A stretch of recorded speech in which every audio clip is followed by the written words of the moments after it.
always love to inspire you here at Video Mix TV. So that was Kurt Franklin with Imagine Me. Did you enjoy that video? Oh, I did. Oh, I did. All right. If you wonder who's standing next to me, the man of the hour, Mr. Peter Ely, a professor at Fayetteville State University. How are we doing this evening? I'm doing all right, and how are you doing, man?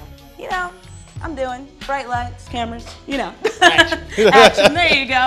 Well, we told you guys we're going to drop a little knowledge on you today. We're going to talk about your book, The Fasting Chronicles, Growing from Milk to Meat, and you fasted for quite a long time. Yeah, I know you look at me physically now and say, well, it looked like he hadn't had a day without food in his life. But he said it. He said it. However, I did. I was inspired by some things that were going on in my life, and I needed some answers. So I sat down and I went out on a 40-day fast with nothing but juice and water for 40 days. Wow. I like meat. I did too. You can't tell?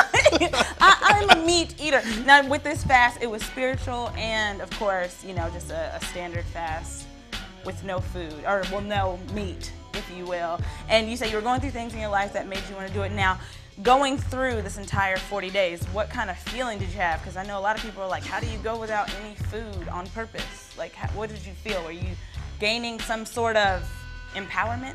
What did you feel?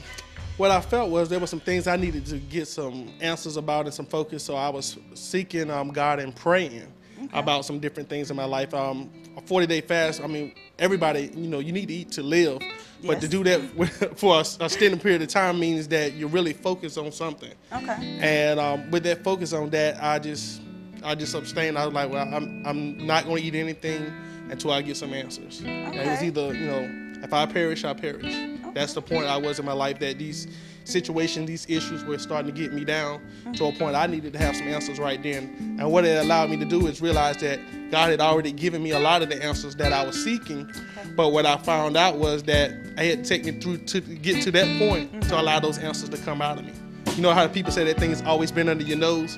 Yes. A lot of things were always under my nose, but in life, so many times, me being a college professor and I have so many different things to do, I miss the small things in life. And because of that, you know, sometimes you feel a little sluggish, sometimes you feel energized. You don't spend excess energy on things you don't need to do. Okay. And therefore, I was being focused and I started noticing things that I never noticed before. All right. So I'm guessing my question to you is, at the end of your 40 days, although you said throughout the entire period, you know, it was kind of there for you, but at the end of your 40 days, did you get an answer from God that you wanted after you completed this fast? Yes, I did, and it was actually indirectly. You know, sometimes you start out one way to get one answer, and then you end up getting all the answers to all the other questions that you didn't have before, and then you find out the answer at the end of the one you were seeking really didn't matter at all anyway.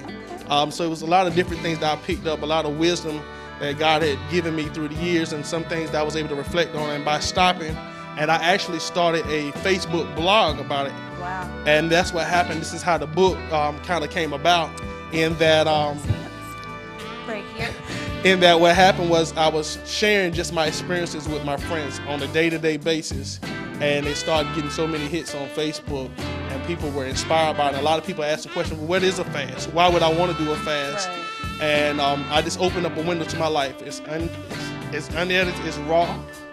I mean, I talk about everything from things my body is feeling to exactly what's coming out of my body. Ew. I mean, I talk about it all. Because you know what, people need to be real. I mean, yes, and the rawness most of the time of it all. people ask this, that, okay, well, all I see is this, but what happens when you're in the gut? Okay. How do you get out? Because this is where I am. So you went all the way from Facebook to a book. Yeah. To a book. And you got it all out. It's right here, The Fasting Chronicles, Growing from Milk to Meat. And what made you decide, I know you say you were on Facebook, you were blogging, but what made you decide, you know what, I'm going to put this in book form and market it. I want people to know. Well, it was a lot of encouragement actually from my Facebook family. I'm a very friendly person, I'm very outgoing, and I kept getting a lot of information that was like, well, you need to put this in a book because other people need to hear this story, and that's why it came to this point. Okay, well, we're going to hang out with Mr. Ely a little bit more, talk about his book, find out a little bit more about how to contact him, gain the book, get the book. But for now, it's the God in us, it's the God in you. Here's Mary, God in me. Y'all keep it locked right here at Video Mix TV.